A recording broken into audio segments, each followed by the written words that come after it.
I was definitely huge into sport, like from the offset.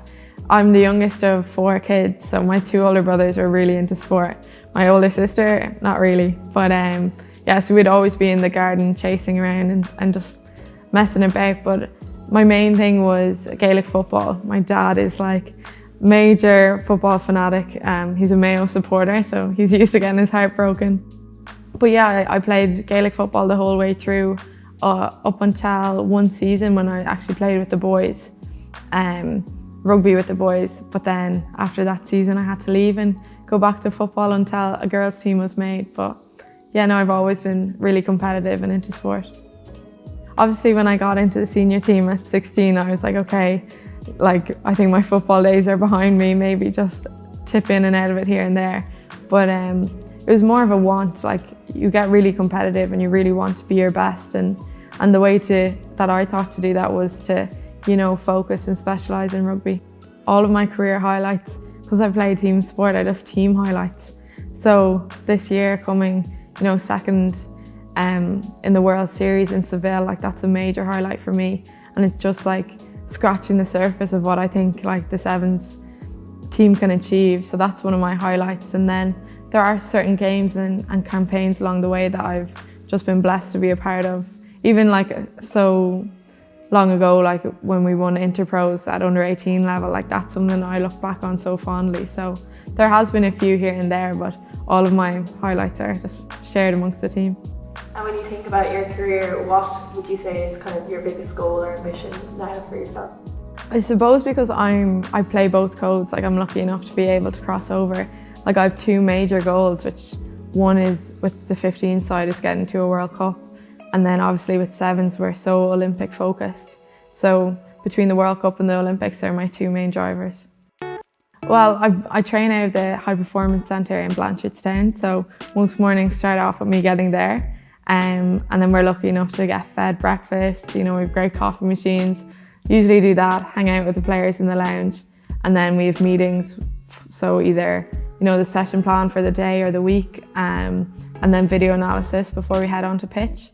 Then we get on, do usually a grueling pitch session, come back in, a few minutes break, head into the gym, and usually followed by a hit and then lunch. And then you go home and you rewatch training and you just try rest and recover for the next day and rinse and repeat really.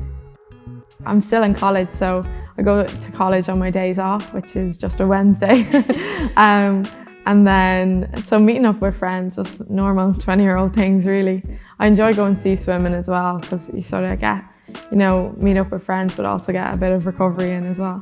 I think it's so important to, you know, get outside and just take your head away from your phone and away from screens. Playing at such an elite level, you know, there's obviously can be a lot of pressure on athletes to perform. How do you cope with that kind of pressure? Yeah, I think that's part and parcel of elite sport, and it's something that you have to, you know, make your own, you know, rituals or whatever, if that's mindset, if that's attitude, or put your own things in place to help you, you know, deal with the pressures. But that's another reason why I just love being part of a team, is because that pressure is shared and you can reach out to other people and see how they deal with it, and also give other people or less experienced people advice if needs be. So I think just gathering information from other people and see how they cope and what strategies they use, and then seeing what sticks for you. So I went through my biggest injury this year, and it was quite tough because it kept reoccurring. So like at times when it was really disheartening, I think you have to look at the bigger picture. And I kept having to remind myself that I play a nutritional sport, and sometimes this is just going to happen. I came away with it with like so much learnings. Like I really empathise with people that have long-term injuries now, and I'm able to see what that feels like. And when you're going in and out of the HPC and you go to training every day, it was something I took for granted, but now I know what that feels like to not be able to do that. So I think I'm so much more grateful just to be able to run and to train and to participate fully. So it was horrible and grueling at times and really monotonous doing your rehab, but I've come away with it with, you know, a whole new perspective, and that's invaluable. I feel like there's definitely room for more emphasis on the mental aspects of sport. I nearly feel as though like the physical stuff is really supported and ticked off with coaches, and everyone's looking at your strength indicators and things like that. But then I think sometimes the mental aspect is, you know, self-led and self-supported. Of course, like, not in my case, because, you know, my management have been so good, and we do questionnaires every morning and see how you feel and stuff like that, which I think is really important. But I think just across the board, maybe in other sports or in other teams, maybe that's overlooked. You're also such a role model for a lot of young girls. Who was your role model growing up? Yeah, I've been asked this question a lot, and I always find it so difficult to like answer, because one aspect is that there's so many. But then another one is that like I can't pin it down to just one person, because I find like some people, I really love what they do there, or I really love, you know, how motivated this person is, but I really love how skillful that person is. So I do find it really hard to, you know, pick one person. But the answer I've always given, and probably will always give, is just my teammates, because I just pick up things from them and see some things that they do that I love, and they're really my source of motivation. You know, on days when you're you know, unmotivated or something, and you see one of your teammates giving it everything, that gives you energy. And that could be someone different every day, so yeah.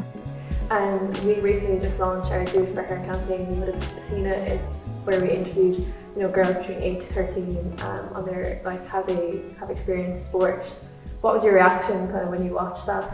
Yeah, I think I put myself in their shoes, and I sort of thought, if I was their age and I was being asked those questions, my answers probably would have been the same, which is really disheartening. But I think the conversation is moving in the right direction with people like, you know, Her Sport and X20 campaign. Like, I think that it's, you know, has a snowball effect, and everyone's conscious to watch and support women's sport. So hopefully in a few years' time, and other sets of girls are sat down, you know, they'll have like so many people to talk about, so many women role models. So yeah, it was a bit upsetting, but I think the overall message is really positive. If you were to maybe give advice to like your younger self, then your like Beibhinn when she was 8, what would you say? I'd say enjoy it as much as you can, and enjoy the, you know, the pressure-free rugby, because I used to it could be a match in Ballinasloe with 4 parents watching it, and I used to put so much pressure on myself.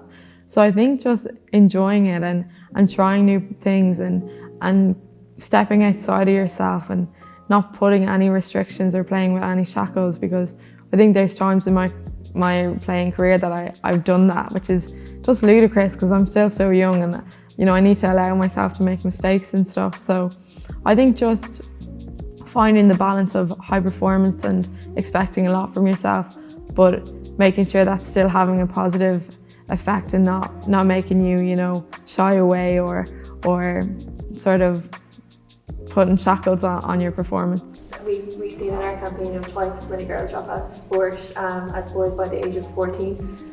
You're very passionate about, you know, keeping young girls in sport. Is that something that you see yourself even after, you know, maybe your rugby career is over? Do you see yourself always kind of being involved in some way, or, you know, have you even thought that far?